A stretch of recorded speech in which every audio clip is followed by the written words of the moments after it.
পার্টির ভুল হতে পারে কোথাও, কিন্তু ভুলের যদি রিপিটেশন হতে থাকে তাহলে কিন্তু সেটা ঠিক নয়। ভুল এক জিনিস, ভুল লোক বাছা এক জিনিস, কিন্তু ভুলের রিপিটেশন যদি হতে থাকে তাহলে এই ধরনের পরিণতি হবে।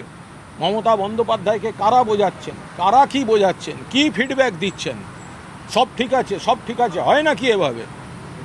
এটা মমতা বন্দ্যোপাধ্যায় শুধু নয়, গোটা দলের পক্ষে একটা লজ্জাজনক পরিস্থিতি। কারা করেছেন, কারা দেখছিলেন দল? হয় নাকি কখনো ফ্যান ক্লাব, সচিবের ফ্যান ক্লাব, ফ্যান ক্লাবের ফ্যান ক্লাব, ফ্যানের ফ্যানের ফ্যান ক্লাব, আর ওই ভিডিও দিয়ে বস বস বস ইয়ার কি হচ্ছে? এই গোটা রেজাল্টটা হচ্ছে তার পরিণতি। বিজেপিকে পুরো দোষ দেব না। একদা ওরা যোগদান মেলা করে আমাদের থেকে অনেক ভাঙিয়েছে, আমরাও ওদের থেকে অনেক ভাঙিয়েছি। আর যারা ভাঙছে তারা কি অনেক কচি বাচ্চা যে তারা সব চলে যাচ্ছে? কেন যাচ্ছে, কী জন্য যাচ্ছে? একটা প্রশ্ন সেখানে আসবে। আর দুই হচ্ছে, যদি এমপি লেভেলেও এতজন ক্ষুব্ধ হন বা শিফট করেন, তাহলে আমাদের নেতৃত্ব কি আঙুল চুষছিলেন? তারা কি করছিলেন? তারা কেন যোগাযোগ রাখেননি?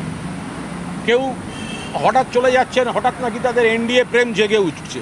তাহলে কি আমাদের নেতৃত্বের সঙ্গে যাদের দায়িত্ব, যারা অল ইন্ডিয়ার সব বড় বড় পদে, তো তাদের সঙ্গে কি এই সাংসদদের বা এই নেতাদের কমিউনিকেশনটা কমে যাচ্ছিল বা কমে গেছিল?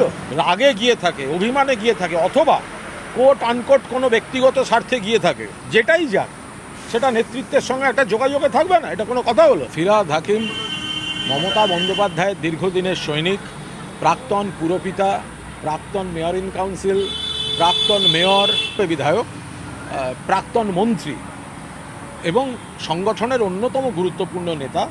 তিনি যদি কারুর সঙ্গে কোনো কথা বলে থাকেন, কি কথা বলেছেন সেটা না জেনে আমি কোনো মন্তব্য করব না। তবে তারপরে বেরিয়ে ফিরহাদ হাকিমের আমার সঙ্গে দেখা হয়, বেশ কিছু কথা হয়, আমি তার উপর দাঁড়িয়ে কোনো মন্তব্য করব না।